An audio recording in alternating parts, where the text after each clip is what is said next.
The Demon's Lullaby. Nestled in a forgotten corner of the world, the village of Eldervale lay shrouded in perpetual twilight, as if the sun itself had forsaken it. The villagers, few and weary, went about their lives with a quiet, subdued resignation. Eldervale was a place where whispers carried weight and shadows danced with an unnatural grace. The air was thick with the sense of foreboding, an invisible shroud that cloaked every cobblestone and creeping vine. On the outskirts of the village, beyond the ancient oaks and the decaying gravestones, stood an old, decrepit mansion. It had once been the grandest house in Eldervale, a testament to the wealth and power of the Blackwood family. Now, it was a ruin, its windows dark and empty, like the hollow eyes of a long-dead corpse. The villagers spoke of it only in hushed tones, for the mansion was a place of unspeakable horrors, a place where the past lingered like a malignant spirit. The tale of the Blackwood family was one of tragedy and madness. Many years ago, the family had been cursed, or so the story went. It was said that the curse had been brought upon them by a vengeful spirit, a demon who had been wronged by the Blackwoods. The details were murky, lost to time and fear, but the curse was said to be one of the darkest, most malevolent curses ever conceived. As the years passed, the Blackwoods fell one by one, each meeting a gruesome, untimely end. The last of the line, a young woman named Eliza, had disappeared without a trace. Some said she had fled the village, escaping the curse that had claimed her family. Others whispered that she had been taken by the demon, her soul damned for all eternity. On a cold, moonless night, as the wind howled through the skeletal trees, a stranger arrived in Eldervale. His name was Jonathan Harker, a man with a troubled past and a heart full of secrets. Jonathan was a writer, drawn to Eldervale by the stories of the cursed village and the haunted mansion. He hoped to uncover the truth behind the legends, to find inspiration for his next novel. Jonathan was not welcomed by the villagers. They eyed him with suspicion and fear, warning him to leave while he still could. But Jonathan was determined, his curiosity and ambition outweighing his sense of caution. He took up residence in the Old Inn, the only place in Eldervale that offered shelter to outsiders. Each night, Jonathan would sit by the fire, listening to the villagers' tales of the Blackwoods and the mansion. He filled his notebook with their stories, his mind racing with the possibilities.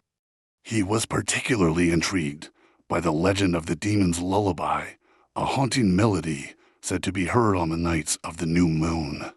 The lullaby was a siren's call, a beckoning to the doomed souls of the village. Driven by a morbid fascination, Jonathan decided to explore the Blackwood mansion. Armed with a lantern and a sturdy walking stick, he set out on a misty morning, the village receding behind him like a distant memory. The path to the mansion was overgrown and treacherous, the forest seeming to close in around him.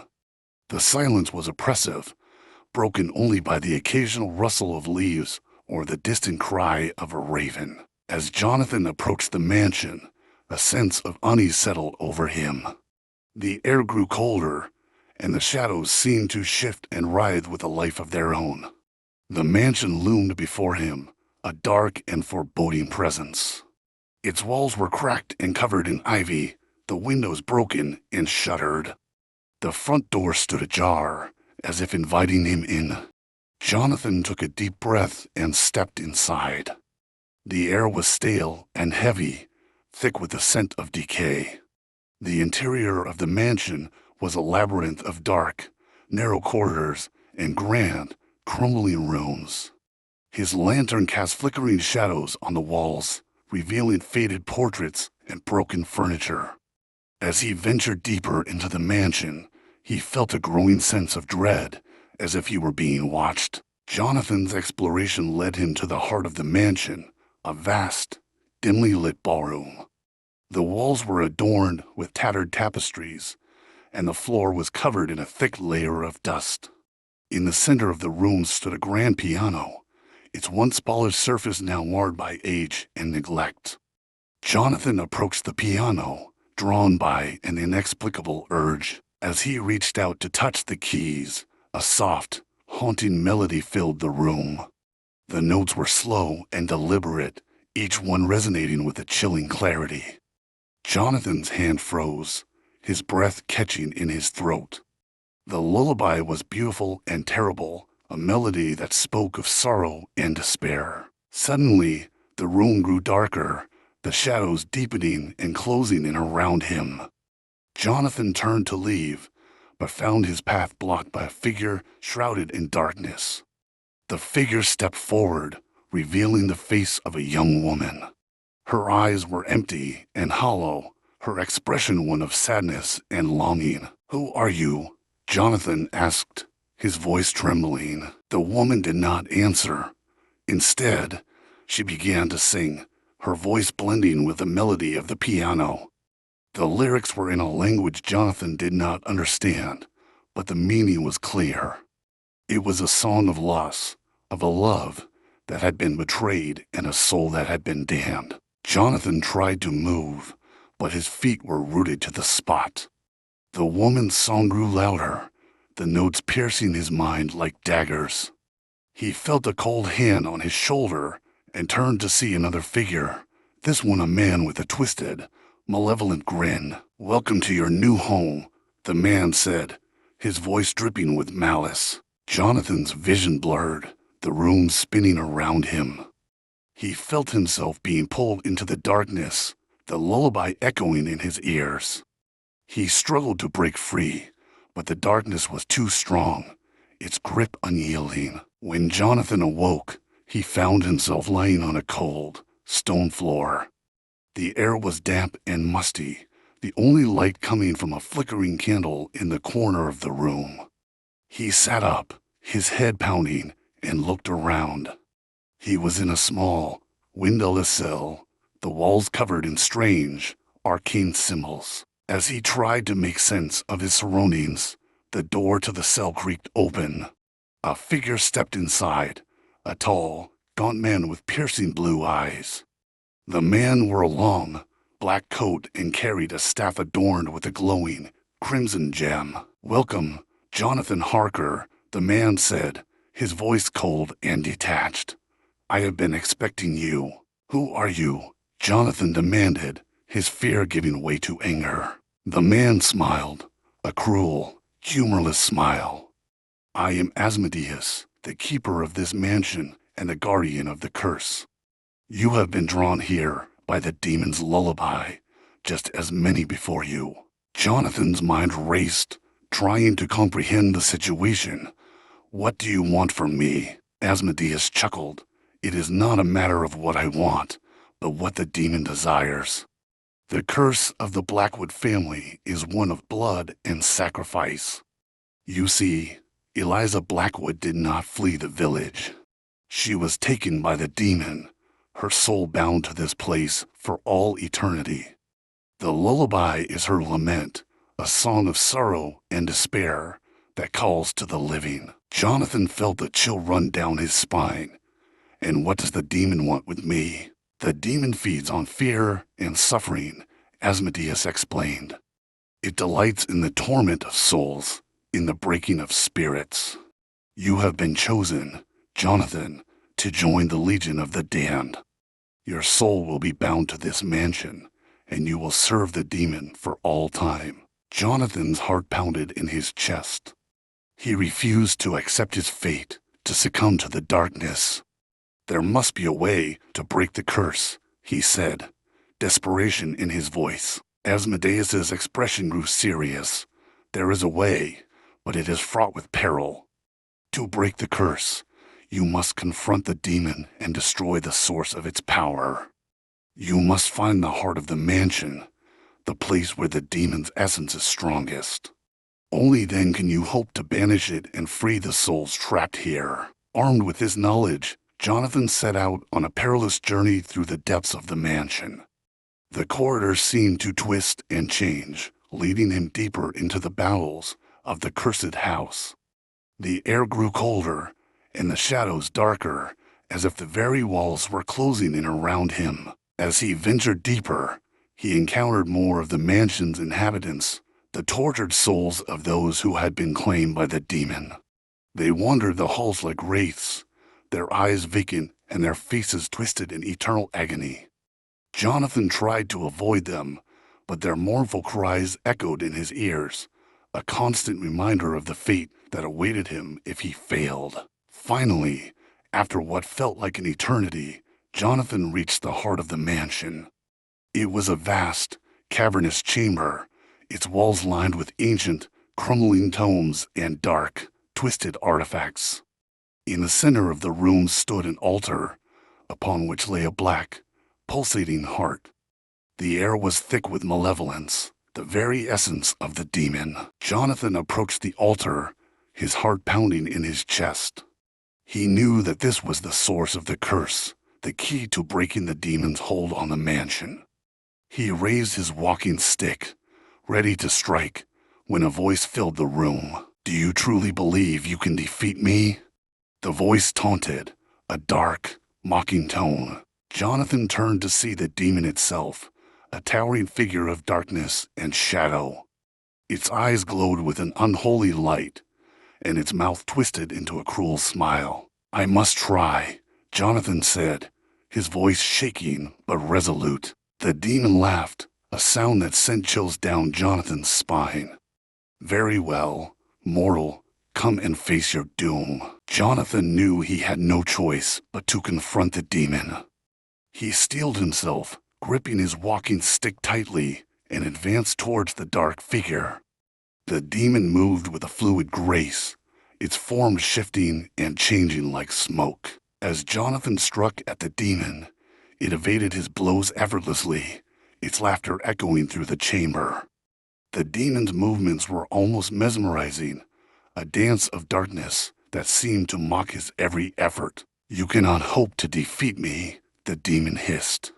"Your soul will be mine, just like all the others." Jonathan's mind raced, searching for a way to turn the tide. He remembered Asmodeus's words about the demon's essence, the heart that lay upon the altar. With a sudden burst of determination, he turned his attention to the black, pulsating heart. Gathering all his strength, Jonathan lunged towards the altar, his walking stick poised to strike. The demon moved to intercept him, but Jonathan was faster. With a powerful swing, he brought the stick down upon the heart, shattering it into 1,000 pieces. The demon let out a horrific scream, its form writhing and contorting in agony. The chamber shook, the very wall seeming to cry out in pain. Jonathan felt a surge of hope, the realization that he had struck a fatal blow. The demon's form began to disintegrate, its dark essence dissipating into the air. As it faded, it spoke one last time, its voice filled with venom. "You may have won this battle, but the curse will never truly be broken. The darkness will always find a way." With that, the demon vanished, leaving Jonathan alone in the chamber. The air grew lighter, the oppressive darkness lifting. The souls of the damned began to appear, their faces no longer twisted in agony, but in a peaceful release. Jonathan stood in the heart of the mansion, the shattered pieces of the demon's essence scattered around him. He felt a sense of relief, but also a lingering unease. The demon's final words echoed in his mind, a reminder that the battle was not truly over. As he made his way back through the mansion, he found that the corridors had changed once again. The oppressive darkness had lifted, and the air was no longer thick with malevolence. The tortured souls he had encountered were gone, their spirits finally at rest. When Jonathan emerged from the mansion, he found the village of Eldervale transformed. The perpetual twilight had given way to a soft, golden light, and the air was filled with the sound of birdsong. The villagers, once wary and fearful, now looked at him with gratitude and respect. Jonathan knew that his journey was not truly over.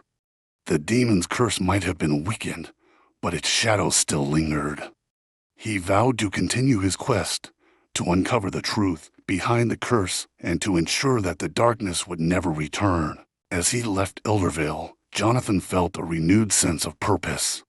He knew that he had faced unimaginable horrors and emerged victorious, but he also knew that the true battle lay ahead. The demon's lullaby might have been silenced, but the echoes of its melody would linger in his mind, a constant reminder of the darkness that still lurked in the shadows. Jonathan's journey took him far from Eldervale, across desolate moors and through dark, ancient forests. He sought out the wisdom of scholars and the guidance of mystics, hoping to uncover more about the curse and the demon that had plagued the Blackwood family. His nights were haunted by dreams of the mansion, the demon's mocking laughter echoing in his mind. He discovered that the curse was older and more powerful than he had imagined. It was not confined to Eldervale, but had spread like a malignancy, touching the lives of countless others.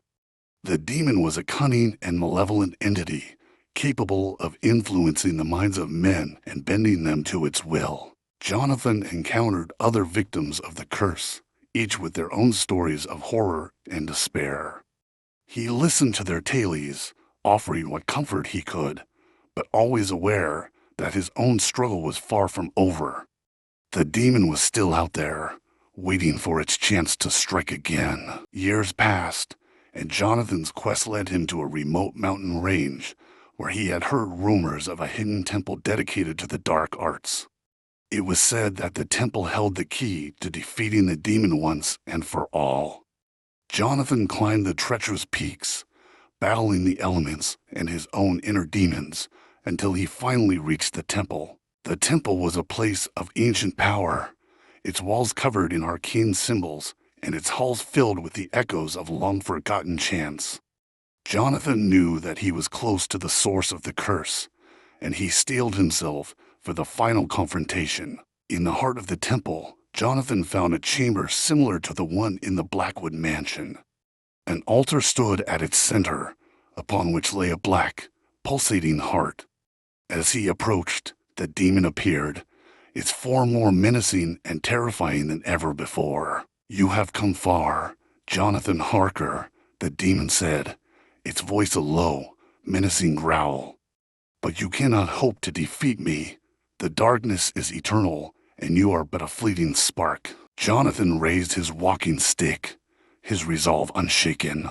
"I have faced you before, demon, and I will face you again.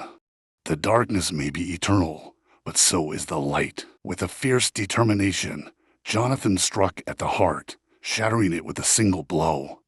The demon let out a horrific scream, its form disintegrating into nothingness.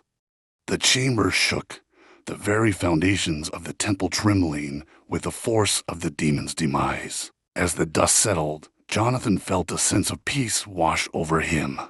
He knew that the demon's curse had been broken, and that the souls of the damned were finally free. He had faced the darkness and emerged victorious, a true hero in the face of unimaginable horror. Jonathan Harker returned to the village of Eldervale, his quest finally at an end. The villagers welcomed him as a hero, their gratitude and admiration evident in their eyes. Eldervale had been transformed, its shadows banished, and its people free from the grip of fear. Jonathan's story became legend, a tale of bravery and sacrifice that was passed down through the generations. The mansion, once a place of horror and despair, became a symbol of hope and resilience. The demon's lullaby, once a haunting melody of sorrow, was forgotten, its echoes fading into the past. Jonathan Harker lived out the rest of his days in peace, knowing that he had made a difference. He had faced the darkness and emerged victorious, a testament to the enduring power of the human spirit. And though the shadows of the past would always linger, he knew that the light would always prevail. The story of Jonathan Harker and the demon's lullaby serves as a reminder that even in the face of unimaginable horror, there is always hope. It is a story of courage, of resilience, and of the unyielding power of the human soul. For as long as there are those who are willing to face the darkness, the light will never truly be extinguished. And so, the tale of the Demon's Lullaby lives on, a haunting melody that serves as a reminder of the battles fought and the victories won. It is a story that will never be forgotten, a testament to the enduring power of hope in the face of darkness.